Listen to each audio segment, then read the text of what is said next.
Hello Star Citizens, Buzzkiller here, and welcome back to my hangar, and to episode 3 of my Race Week series. For today's video, we're taking a look at the Origin 350R. Now this ship is the limited variant of the 300 series. It last went up for sale during the VAT sale at the end of January, but it's actually going to go up for sale again this coming Friday. That's Friday the 13th of February. So if you're looking to get one of these ships, now's your chance. It probably won't go up for sale again anytime soon, but who knows? It seems like they're ramping up their limited ship sales. So, as I said, this is the dedicated racer of the series. It's 24 meters in length, has a mass of 20,000 kilos, a crew of 1, and a cargo capacity of 0. Now the main difference between this and the other variants, aside from a stunning paint job, I love the black with the yellow stripes, but it comes with, and here it is, 2 TR3 racing engines. Now these can be upgraded to TR4, and I'm not sure when you'll be able to do that, maybe in the PU, maybe before. And of course, in order to power those 2 massive engines, it has the ability to mount up to a size 4 power plant. It comes with a size 3. And that's one bigger than any of the other 300 series, which can come with a size 2 and can mount up to a size 3. The shield is also standard for the series. It's a size 2 with the capability of being upgraded to size 3. And this one comes with a 2-quadrant shield. For the weapons loadout, it's also pretty standard between the other ships. You have up front, you have a Class 2, Size 2 weapons mount, and the 350R comes with the Size 1 Bulldog repeater. And then on the wingtips, you have 2 Class 1, that's fixed, Size 2 weapons. And you can actually upgrade this to a gimbal Class 2 mount if you have them available. Now fixed in the last patch was the ability for this particular ship to mount the 2 Class 3 Size 3 missile racks. And those are twin missile racks, so that gives you the ability to mount up to 4 Size 3 missiles. So a pretty decent missile loadout. And even though this is the dedicated racing ship, it makes a damn fine interceptor / fighter. You just upgrade the shields a little bit, and you're good to go. This thing can kick some serious ass in Arena Commander. Let's take a look at the inside. See if I can get it to open here. There we go. I do like the way the doors open on this ship. Sort of the gull wing door, very Lambo style.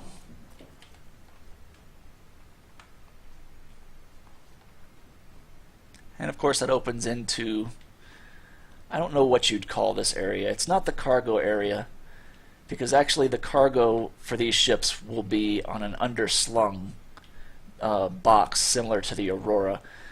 Of course this ship, as I said, is the racer, and it cannot mount one of those boxes, so that is why it has a cargo capacity of 0 instead of having 16 like the rest of the 300 series.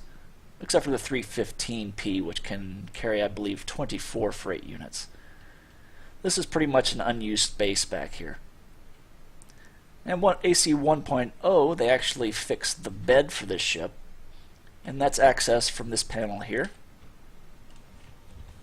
And there it slides out, and you can lay down on it.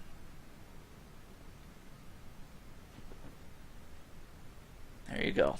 And that, of course, gives you a nice view. Let me turn on the track IR so I can look down a little bit of the rescue hatch / docking hatch here. Go ahead and get up.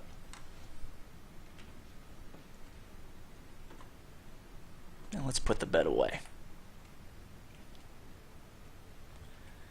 That's a pretty good looking interior. I like the black and red. I wish they would have carried the black and yellow theme in here for the 350R. That would have given it a nice, unique touch. And of course, here's the cockpit with this very cool ejection seat. go ahead and sit down. Now watch as I enter the seat. You see these two little panels here. They'll actually retract. So watch this. Well, you didn't see them retract, but they sort of disappeared.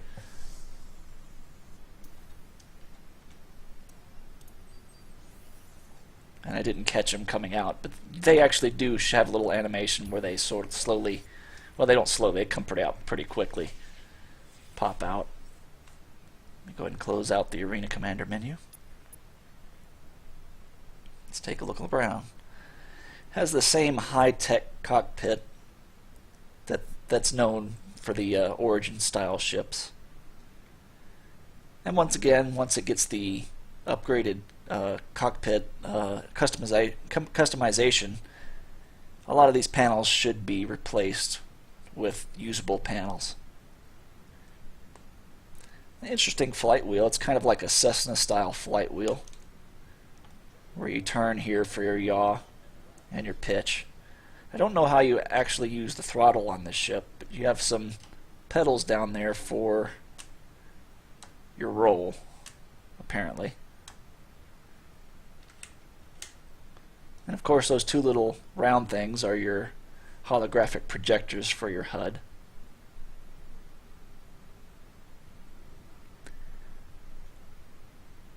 And similar to the M50, it has a very, very nice field of view to the top. You sit up a little bit higher, but your downwards view is still pretty much blocked. But overall, not bad. Let's take a look outside. There we go. And again, I love this black paint job with the yellow stripes run down. Unfortunately, they missed a stripe on the right gull wing door there. But other than that, the ship is pretty solid. There's not a whole lot of graphical glitches with it. They fixed one major issue here on the wingtips. There used to be a little hole in the geometry here, and that was fixed in the last patch.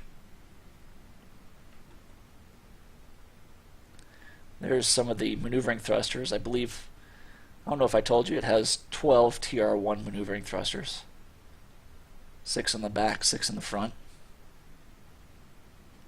I like the Origin logo on this ship. It looks like an 8-ball. In fact, that's probably what I'll name this ship, the Magic 8-Ball. Very nice.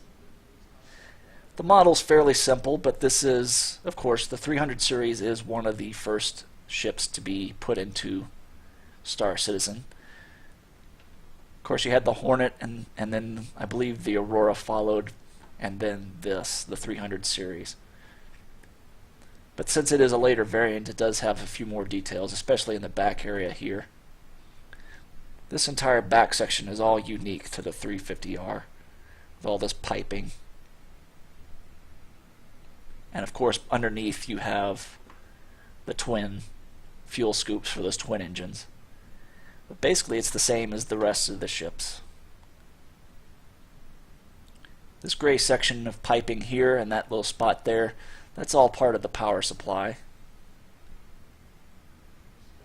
Moving back, you have your countermeasures.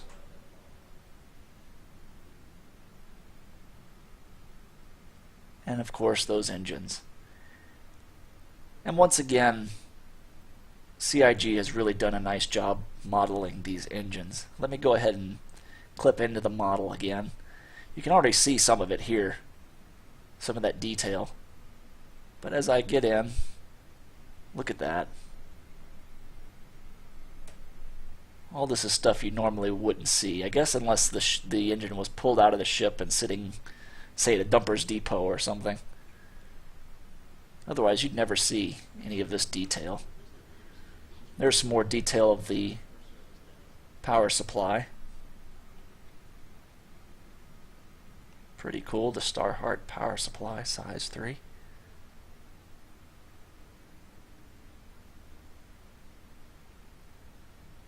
Pretty nice overall.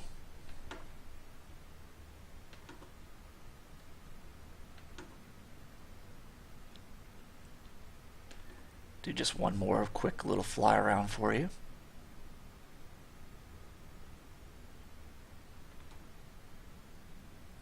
I do kind of like the landing gear. It's fairly basic.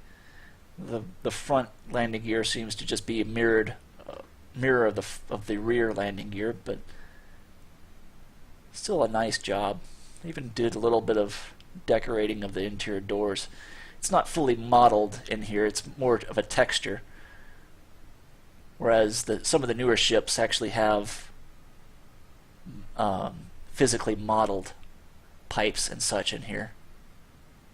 But then again, for a detail that you rarely see, it's not bad at all. Of course, there's your standard shield generator there.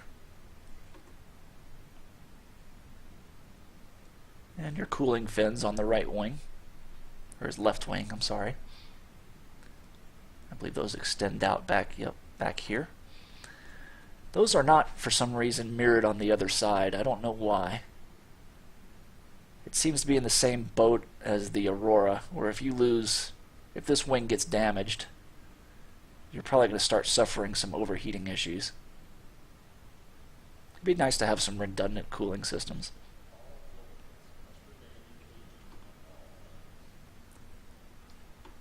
That just about covers the overview. I hope you guys enjoyed the video. If you did, go ahead and hit that like or subscribe button. And again, this has been Buzzkiller, and I'll see you guys in the verse.